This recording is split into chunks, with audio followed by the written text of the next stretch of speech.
Assalamu alaikum everyone, this is Muhammad Osama. I welcome to all of you on my YouTube channel. This is my first and new YouTube channel, so I would like to request please subscribe my channel and press the bell icon. तो आज हम discuss करेंगे history of English literature को। अभी history of English literature को हम जो है वो बिगनिंग से जो है वो डिस्कस करेंगे कि जैसे एंग्लो सैक्सन पीरियड से लेकर के मिडिल इंग्लिश, ठीक है, इस तरह से फिर आगे और जितनी भी सीरीज़ में लेक्चर्स आएंगे हम सबको वन बाय वन डिस्कस करेंगे। तो द एंग्लो सैक्सन पीरियड और the making of English nation या फिर ओल्ड इंग्लिश पीरियड, आप कुछ भी कह सकते हैं, मतलब तीनों एक ही नाम को रेफ़र करते हैं। तो जो कंटेंट है और जो कंटेंट होगा वो ये इस तरह से होगा कि हम एंग्लो सैक्सन पीरियड के बारे में डिस्कस करेंगे, इंट्रोडक्शन देखेंगे और फिर उस इंट्रोडक्शन के अंदर बैकग्राउंड को देखेंगे, फिर वो 4 मेन ट्राइब्स देखेंगे जिसके अंदर सेल्ट्स, रोमन, एंग्लो सैक्सन्स और ज्यूट्स थे जिन्होंने सबसे ज़्यादा डोमिनेट किया इस एज को। फिर उसकी कुछ एक्सप्लेनेशन देखेंगे। फिर हम ओल्ड इंग्लिश लिटरेचर के बारे में भी बात करेंगे जिसके अंदर पोइट्री भी आती है, प्रोज भी आती है, और जानने की कोशिश करेंगे कि कौन कौन सी मेन या मेजर डेवलपमेंट इस एरा के अंदर हुई।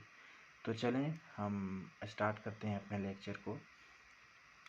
ओल्ड इंग्लिश पीरियड और the Anglo Saxon period starts from 43 AD to 1100। जो ओल्ड इंग्लिश पीरियड है या फिर एंग्लो सैक्सन पीरियड, वो स्टार्ट होता है 43 AD से 1100 AD तक। Britain land originally belonged to Celts who migrated from different parts of Europe such as Britain, Ireland, France and Spain। अब ब्रिटेन की अगर हम हिस्ट्री को देखें तो उसके अंदर सबसे पहले जो सेल्स थे वो उन्होंने माइग्रेट किया था, मतलब वो आए थे, मतलब यूरोप के डिफरेंट पार्ट्स से आए थे। फिर उसके बाद वो सेटल हो गए ब्रिटेन में, आयरलैंड में, फ्रांस में, स्पेन में, इस तरह से। तो यहाँ पे माइग्रेट की स्पेलिंग थोड़ी सी गलत है, सो प्लीज़ जो है वो माफ़ कीजिएगा, जल्दबाजी में मैं थोड़ा देख नहीं पाया। सो डेट इज़ अनसर्टेन। अब डेट का कोई अंदाज़ा नहीं है, कोई तयन नहीं कर सकते कि वो मतलब कौन सी डेट या एग्जैक्टली कौन सी डेट में वहाँ आए थे। तो जो डेट है वो अनसर्टेन है। अब इसके अंदर एक और इम्पोर्टेंट बात है, वो ये कि influence of Romans over Celts, finally they win Britain in 43 AD। अब ऐसा था कि जो रोमन्स थे, रोमन्स का भी इन्फ्लुएंस बहुत ज़्यादा था। तो रोमन्स ने भी मतलब सेल्स पर अटैक किया, फिर उसके बाद वो ब्रिटेन आए और फिर ब्रिटेन आके वो डोमिनेंट हो गए और फिर वो मतलब सेल्स के ऊपर भी जो है वो डोमिनेंट हो गए। अच्छा, एक और चीज़ मैं आपको बताना चाहूँगा कि ये जो सेल्स हैं, आप इसको सेल्स भी प्रोनाउंस कर सकते हैं और केल्स भी कर सकते हैं। तो अभी आगे बढ़ते हैं। अभी यहाँ देखें आप ज़रा गौर से। अनदर ट्राइब पिक्ट्स, एक और ट्राइब थी जिसका नाम पिक्ट्स था। They were already attacking on Britain but Roman safeguarded and made a Hadrian wall. अब देखें कि जो सेल्स थे, सेल्स से भी ज़्यादा जो पावरफुल ट्राइब थी वो थी रोमन। तो रोमन जिस तरह से आई और डोमिनेंट होकर सेटल हो गई, तो उसी दौरान एक और ट्राइब थी जिसका नाम पिक्ट था, पिक्ट्स।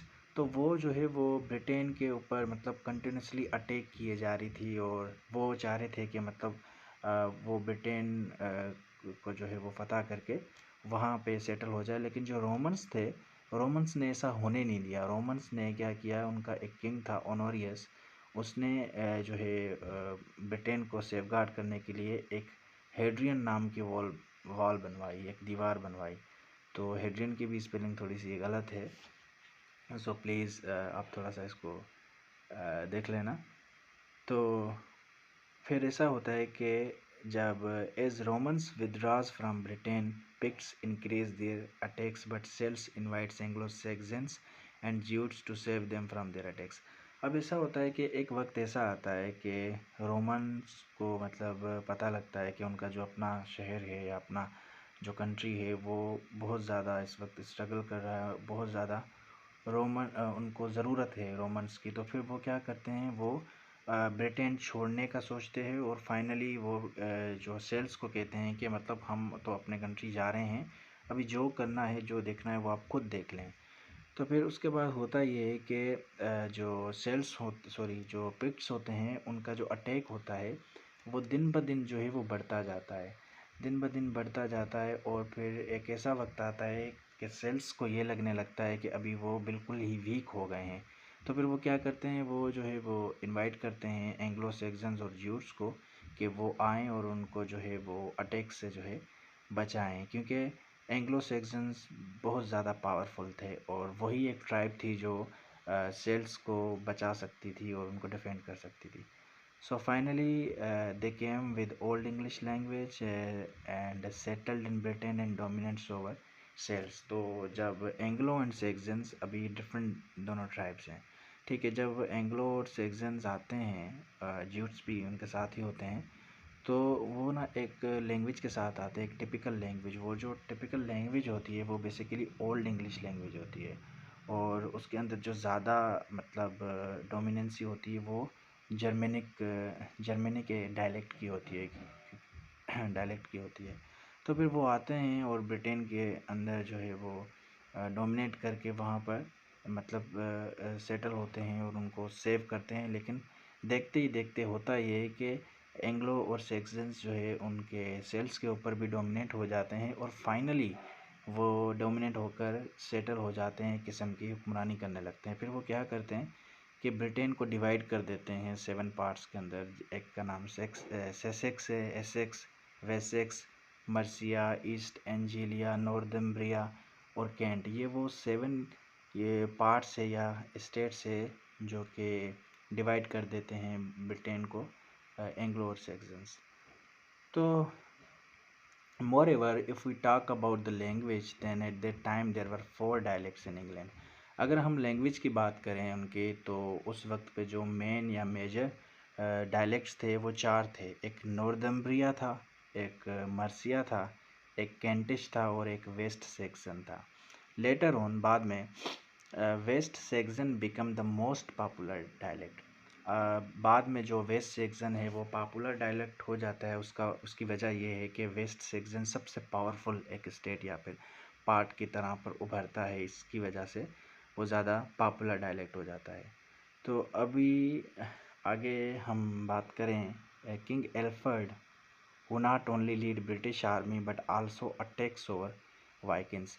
अभी इसके अंदर एक और ट्विस्ट ऐसा आता है कि किंग एल्फर्ड जो है वो क्या करता है कि जब वो आता है तो ब्रिटिश आर्मी को जो है वो लीड करता है, और लीड करके वाइकिंग्स नाम की एक ट्राइब होती है उसके ऊपर अटैक करता है। अब जो वाइकिंग्स बेसिकली थी वो बहुत क्रियोल थी, वो इतनी ज़्यादा क्रियोल, इतनी ज़्यादा पावरफुल थी कि सिंपली उसको कोई मतलब हरा नहीं सकता। तो किंग एल्फर्ड क्या करता है, वो जो वेसेक्स का किंग होता है वो आता है और वो आर्मी को लीड करता है और वाइकिंग्स के ऊपर अटैक करता है।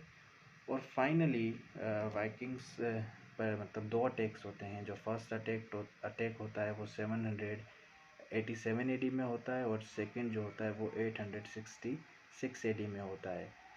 तो उसके बाद मतलब फाइनली वाइकिंग्स के ऊपर मतलब जो है वो सक्सेसफुली विक्ट्री हासिल कर लेते हैं और वाइकिंग्स को वहाँ से निकाल देते हैं। फिर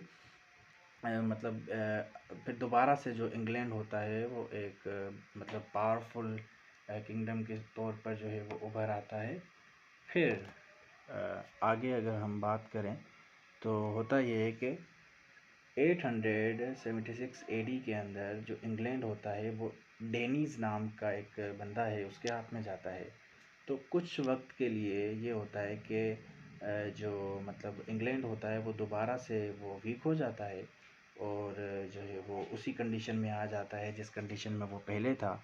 और इसी दौरान जो है वो मतलब विलियम द कॉन्करर नाम का एक बंदा है, वो इस सिचुएशन का फ़ायदा उठाता है और जो है वो मतलब अपॉर्चुनिटी समझ के इंग्लैंड को मतलब फ़तह करता है और इंग्लैंड के ऊपर डोमिनेट बन हो जाता है। इसी तरह और इसी वजह से जो ओल्ड इंग्लिश पीरियड होता है वो इख्तिताम पज़ीर हो जाता है और मिडल इंग्लिश शुरू होता है। ये बेसिकली एक इंट्रोडक्शन था, एक बैकग्राउंड था कि किस तरह से ओल्ड इंग्लिश लैंग्वेज का वजूद जो है वो आना शुरू हुआ, और कौन कौन सी वो मेजर ट्राइब्स थी जो है जिन्होंने सबसे ज़्यादा डोमिनेट किया था। जी, तो अब हम ओल्ड इंग्लिश लिटरेचर की बात करेंगे। जो अर्लीस्ट लिटरेचर था एंग्लो सैक्सन्स का, वो ओरली जो है वो पास किया गया था जनरेशन टू जनरेशन को। ओरली पास से मुराद है कि मतलब ज़ुबानी तौर पे या स्पीच के तौर पे जो है वो लोगों को जो है वो तब पास किया गया था। इसके अलावा एक और भी चीज़ थी, वो ये कि उस वक्त में जो लिटरेचर था ना, उसको वुड या फिर स्टोन पर कार्व किया जाता था। अब कार्व से मुराद है कि जैसे हम मतलब तराशते हैं ना किसी चीज़ को, जैसे हम लकड़ी को तराशते हैं या पत्थर को, तो वो ना लकड़ी और पत्थर को तराश कर उस पर लिखा करते थे। जाहिर सी बात है उस वक्त तो इस तरह की कोई एडवांस चीज़ें तो थी नहीं कि ना कोई कॉपी थी ना कोई पेन था।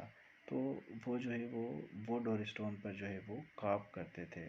तो जो शेप होता था वो रून्स नाम का मतलब एक शेप होता था। अभी वो बेसिकली हम उसे ये कह सकते हैं कि जैसे कोई पुरस्कार निशान होता है ना एक ख़ास किस्म का, तो वो उस तरह के शेप में जो है वो उसको लिटरेचर को कार्व करते थे। या फिर एक मिस्टीरियस किस्म के सिंबल्स होते थे, ठीक है, और अल्फ़ाबेट्स नहीं थे। मतलब ओल्ड इंग्लिश लिटरेचर की बात करें तो उसके अंदर अल्फ़ाबेट्स नहीं थे। जो बेसिकली अल्फ़ाबेट्स आए या फिर दिए गए, वो रोमन्स ने दिए थे। रोमन्स ने जो है वो एक एप्रोप्रिएट जो है वो अल्फ़ाबेट्स को जो है इंट्रोड्यूस करवाया। जी, तो अब हम पोइट्री की अगर बात करें, जो एंग्लो सैक्सन लिटरेचर की पोइट्री थी वो होली वर्स थी, मुकम्मल तौर पे एक वर्स की तरह थी। तो इसके अलावा मतलब सिंपली एक रिलीजियस वर्स थी। तो एक मतलब छोटा सा एक पोर्शन था जो कि सेक्युलर था। सेक्युलर से मुराद है कि उनकी जो पोइट्री थी वो ऑलमोस्ट रिलीजियस थी, रिलीजन के ऊपर बेस्ड थी। लेकिन एक छोटा सा एक पार्ट था जो कि सेक्युलर था या फिर नॉन रिलीजियस था, लेकिन कोई खातिर ख्वाह मतलब एक इजाफा नहीं था। मोस्टली हम ये कह सकते हैं कि रिलीजियस किस्म के की वर्स हुआ करती थी या पोइट्री हुआ करती थी। तो अभी उसके अंदर सबसे ज़्यादा जो फेमस वर्क है या फिर जो फेमस पोएम थी, वो बेओवुल्फ नाम की थी। अभी बेओवुल्फ बेसिकली एक इंग्लिश एपिक पोएम है जो कि 7th सेंचुरी के अंदर जो है वो लिखी गई थी, और इसका जो राइटर है वो अननोन है या एनानमस है। उसका मतलब किसी को ये पता नहीं है कि इसका जो राइटर है वो कौन है, इसको किसने लिखा है, अभी तक जो अननोन है। और ये एक मतलब स्टोरी है, और हीरोइक एडवेंचर जो है हीरो के बारे में डिस्कस करती है, और एक हीरो के एडवेंचर्स बताए गए हैं इसके अंदर। ये ऑलमोस्ट 3000 लाइंस पर जो है वो मतलब मुश्तमिल है। और इसके अलावा ये बीवोल्फ जो है वो ओल्ड इंग्लिश पोएम जो है सबसे ओल्डेस्ट इंग्लिश पोएम है। और इसके अंदर जो है इंटरेस्टिंग बात ये है कि उस वक्त के जो लोग थे मतलब ओल्ड डेज़ में, ये उनकी लाइफ के बारे में, उनके एटीट्यूड्स के बारे में, मतलब उन लोगों के लाइफ या एटीट्यूड्स के बारे में डिस्कस करती है एक इंटरेस्टिंग वे के अंदर। एक और इम्पोर्टेंट चीज़ है जो मैं स्लाइड के अंदर ऐड नहीं कर पाया, वो मैं आपको वर्बली बताता हूँ। वो बेसिकली फार्म और स्टाइल के मुतल्लिक है। जो एंग्लो सैक्सन पोइट्री का जो फार्म है, वो अगर हम देखें तो जो एंग्लो सैक्सन की जो लैंग्वेज होती थी वो रफ़ किस्म की होती थी। मतलब एक रफ़ चीज़ों को डिस्कस करती थी, और उसके जो वर्ड होते थे वो बहुत ज़्यादा हार्ड होते थे, क्योंकि ज़ाहिर सी बात है जो ओल्ड इंग्लिश लिटरेचर या फिर ओल्ड इंग्लिश पोइट्री उस तरह से उस तर्ज में लिखी गई थी कि हर इंसान समझ नहीं सकता था। एक क्रूड या फिर रफ़ किस्म की जो है वो लैंग्वेज यूज़ की हुई थी, जो हर एक कॉमन इंसान उस वक्त नहीं समझ सकता था। तो अभी जो लास्ट पॉइंट है वो प्रोस के मुतल्लिक है। It is a result of Christianisation. अभी जो प्रोस थी वो उस वक्त का जो क्रिश्चियनाइजेशन था, जो हुई थी क्रिश्चियनाइजेशन इंग्लैंड के अंदर, तो उसका रिज़ल्ट था। अब इसके अंदर जो इम्पोर्टेंट या फिर प्रोमिनेंट जो फिगर है वो किंग एल्फ्रेड है। अभी किंग एल्फ्रेड जो है वो फाउंडर ऑफ इंग्लिश प्रोज भी है, क्योंकि उसने बहुत ज़्यादा डेवलपमेंट जो है वो दी थी अपने वर्क्स के थ्रू। जो सबसे ज़्यादा मेन या फिर मेजर डेवलपमेंट थी वो ये थी कि उसने डिफरेंट जो मतलब बुक्स थी लेटिन की, उसको जो है वो ट्रांसलेट किया था इंग्लिश के अंदर। मतलब लेटिन से इंग्लिश के अंदर जो है वो ट्रांसलेट किया था, जो कि सबसे ज़्यादा एक अच्छी डेवलपमेंट जो है वो मानी जाती है उस वक्त। तो ओवरऑल अगर हम देखें, हमने आज जो है वो ओल्ड इंग्लिश लिटरेचर पीरियड के बारे में डिस्कस किया और डिफरेंट इसके पैरामीटर्स देखे, ट्राइब्स के बारे में डिस्कस किया, उसके लिटरेचर के बारे में, उसकी पोएट्री, प्रोज। तो ये सब चीज़ें हमने वन बाय वन डिस्कस की हैं। तो इंशाल्लाह अभी हमारी वीडियो जो है यहाँ पर इख्तिताम पज़ीर होती है।